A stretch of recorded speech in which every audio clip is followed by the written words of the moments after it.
এত বড় বড় মাছ এত পরিমাণে পাচ্ছে এরা ধারণা ছাড়া।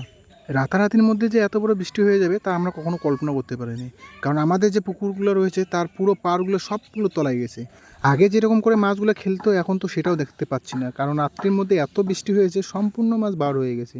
ভাই কী করবো, আমাদের সঙ্গে যে কেন যে এরকমটা হয় কিছুই বুঝতেছি। পুকুরের ছাদ দিকে আমরা তো অনেকটাই নালা করে দিয়েছি, তারপরেও যে আমাদের পুকুরে এরকম করে জল ঢুকবে, পুকুরের পাড় তলায় যাবে, আমরা তো কখনো ভাবতে পারি। তো hello guys, this is Dhritiraj, welcome to my back new another blog.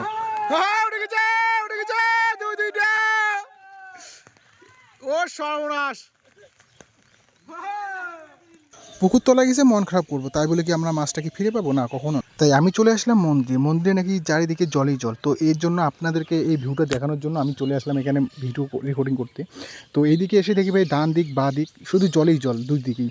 তো এইদিকে ভিউটা একটু দেখে নিন ভাই, এত সুন্দর লাগতেছে না? আমাকে তো খুব ভালো লাগতেছে। এখন তোমাদেরকে কীরকম লাগতেছে অবশ্যই আমাকে কমেন্ট করে জানাবেন, ঠিক আছে? দেখে নিন এই ভিউটা, এত সুন্দর, খুব সুন্দর, খুব সুন্দর। আর এইদিকে দেখি আমার একটা দাদা মাছ মারতেছে, ঠিক আছে? এখন দাদার কাছে গিয়ে দেখি কীরকম মাছ পাইলো।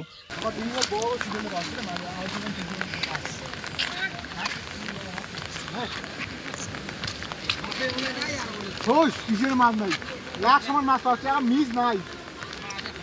ওরে মাছগুলো তোমার ঝাঁপি দিচ্ছে না, এক সময় ঠিকই ওরা দিকে উঠলে গেছে, তো ওরা ইয়ে হয়ে গেছে, মাছ ঝাঁপি দেবে ফিরে যাওয়া হচ্ছে, জায়গা নাই।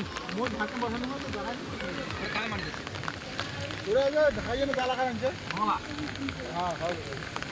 ও চিকু মারছে, আরো ঢাকাই যাচ্ছে। ছোটো জ্বালা তো একটা পাচ্ছে,